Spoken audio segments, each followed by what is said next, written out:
So this here is my orc terrarium. It has an orc mini in there, a spider plant that was significantly smaller when I planted it, and a little bit of moss and wood. This was the first terrarium I built, and it was basically to see if I could do it. It got a little moldy smelling, but after a while started to, actually smell good again. The spider plant is getting way too big, and every time I put a lid on it, I, kind of squishes it. But I just wanted to see if I could build a terrarium, because I saw some videos on YouTube, and it looked very interesting. So this is an RX-78 Gundam that I bought off of eBay. I was in the mall with my friend a while ago, Zach, and he said he pointed out that he builds Gundams with his boyfriend.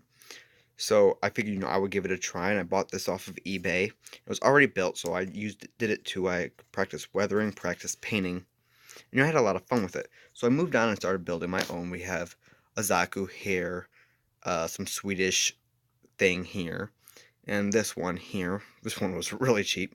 And I had a lot of fun building these, but I was still thinking about terrariums. So my second terrarium here has a little D&D mini in here, has 3 different mosses, a few rocks, some wood.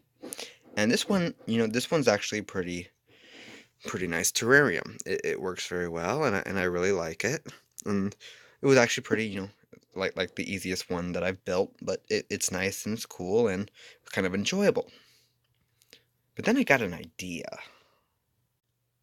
So my idea was to take the RX-78 Gundam, and I was going to put it into a big terrarium. I was going to make it look like it was defeated in combat and try to get moss growing all around it, throw in a couple of sticks from an oak tree, make it look like trees had grown around it, and I had done it, and I liked it. I didn't like how I did the dirt so much, the substrate.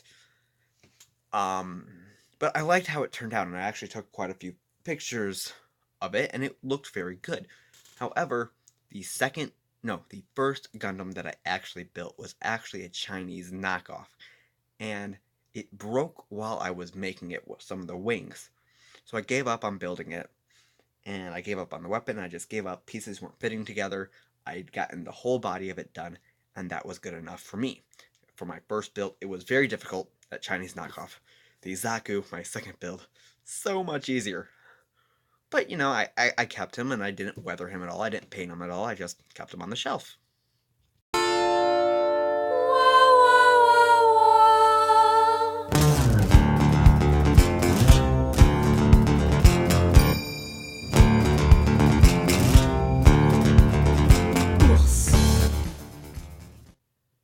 So being cheap in Chinese, his arm broke off.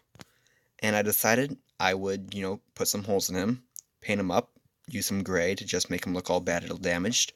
I was in a bit of a hurry, I admit, and I wasn't really caring because I knew exactly what was going to happen. I then took out all the dirt in the Gundam Terrarium. I mixed in some tree bark, some pine needles. I threw the rocks back in as best as I could. Got all but 2 of the clumps of moss back in. And I redid the whole thing. So now it looks like that. And there are some roly-poly pill bugs in there, and they're having a grand old time. And this is why I have very few friends. So if you like that video, you want to see me build any more terrariums, you want to see me play with more Gundams, you want to see me get my freaking pants stuck on a blackberry bush while I chase chickens back where they belong, instead of out in the driveway where they're going to get hit by a car, then hit that subscribe button and give this video a like, because I put a lot of effort into those terrariums, and it's a lot of effort chasing these birds around. Silly birds.